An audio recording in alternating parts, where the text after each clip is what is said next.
జీవిత చరమాంకం జీవన సత్యం తెలుసుకుందాం. సమయం గడిచిపోయింది. ఎలా గడిచిందో తెలియదు. జీవితం అనే పెనుగులాట్లో వయసు గడిచిపోయింది తెలియకుండానే. భుజాలపైకి ఎక్కే పిల్లలు భుజాల దాకా వచ్చేశారు, తెలియనే లేదు. అద్దె ఇంటి నుండి చిన్నగా మొదలైన జీవితం ఎప్పుడు మన ఇంట్లోకి వచ్చామో తెలియదు.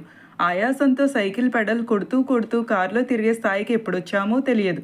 ఒకప్పుడు తల్లిదండ్రుల బాధ్యత మాది, కానీ ఇప్పుడు నా పిల్లలకు నేను బాధ్యతగా మారాను. ఇది కూడా ఎలా జరిగిందో తెలియదు. ఒకప్పుడు పగలు కూడా హాయిగా నిద్రపోయేవారం, కానీ ఇప్పుడు నిద్రరాని రాత్రులు ఎన్నో. ఇది కూడా ఎలా జరిగిందో తెలియదు. ఒకప్పుడు నల్లని కురులను చూసుకొని గర్వంగా పగలు పోయేవాళ్ళం. అవన్నీ ఎప్పుడు తెల్లగా మారాయో తెలియదు. ఉద్యోగం కోసం తిరిగి తిరిగి ఎప్పుడు రిటైర్ అయ్యామో తెలియనే లేదు. పిల్లల కోసం ప్రతిదీ అని ఎంత తాపత్రయం పడ్డామో వాళ్ళు ఎప్పుడు దూరంగా వెళ్ళిపోయారో కూడా తెలియదు.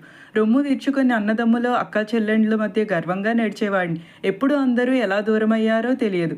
ఇప్పుడే ఆలోచిస్తున్నాను, నా కోసం, నా శరీరం కోసం ఏమైనా చేసుకోవాలని. కానీ నా శరీరం సహకరించడం లేదు. ఇవన్నీ జరిగిపోయాయి, కానీ కాలం ఎలా గడిచిందో తెలియనే లేదు. కానీ ఇప్పుడు తెలిసింది అసలైన జీవిత సత్యం ఏమిటనేది. వ్యాధి లేని శరీరం, వేదన లేని మనసు, ఇవే మనిషికి నిజమైన ఆస్తులు అని.